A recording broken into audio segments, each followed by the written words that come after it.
He was the first German-born pope for over 1,000 years, leading the Catholic Church from 2005 to 2013. As the world's 1.3 billion Catholics bid farewell to the former pontiff, many here in his homeland are reflecting on the life and legacy that he leaves behind. Joseph Ratzinger was born in 1927 in the deeply Catholic southern German region of Bavaria. He said from an early age he wanted to be a priest, and in 1939, aged just 12, he entered a youth seminary. But despite training to join the clergy, he couldn't avoid the call of war. He was drafted as an infantryman in 1943 and sent to fight with Nazi forces in Hungary. It was there, though, that he deserted his post, was captured by American forces and held as a prisoner of war until the conflict ended in 1945. He would immediately return to his Catholic training. He would spend the later decades of his life climbing the ranks of the Catholic Church inside of Germany. In 1977, becoming the Archbishop of Munich and Freising and ordained as a bishop.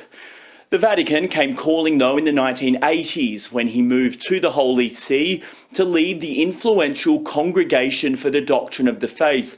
It's one of the Vatican's oldest departments, charged with defending both the faith and doctrine of the Catholic Church. This role saw him work closely with his predecessor, Pope John Paul II, for almost 24 years. It was from here that in 2005, upon the death of John Paul II, that Ratzinger would leave the conclave under a new name, Pope Benedict XVI. Benedict was both quiet and modest, but a strong conservative. His papacy was dominated by his firm criticism of doctors who performed abortions, by his adherence to the celibacy for priests, and the rejection of same-sex marriages. He did work hard to work with other faith groups, using a shared love of music and theology to promote interfaith exchanges with Orthodox, Jewish and Islamic organisations. But it was criticism from victims' groups over a lack of action on child sexual abuse cases within the clergy that would cast a dark shadow over his papacy.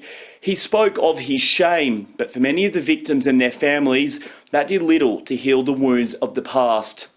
In 2013, Benedict shocked the church and the world, announcing his retirement.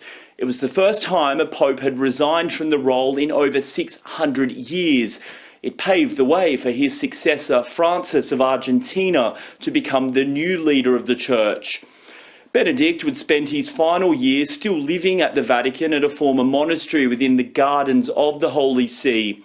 Pope Francis said that having his predecessor living nearby was like having an older brother living just around the corner, and the pair would often meet up for private masses with one another or to share a meal.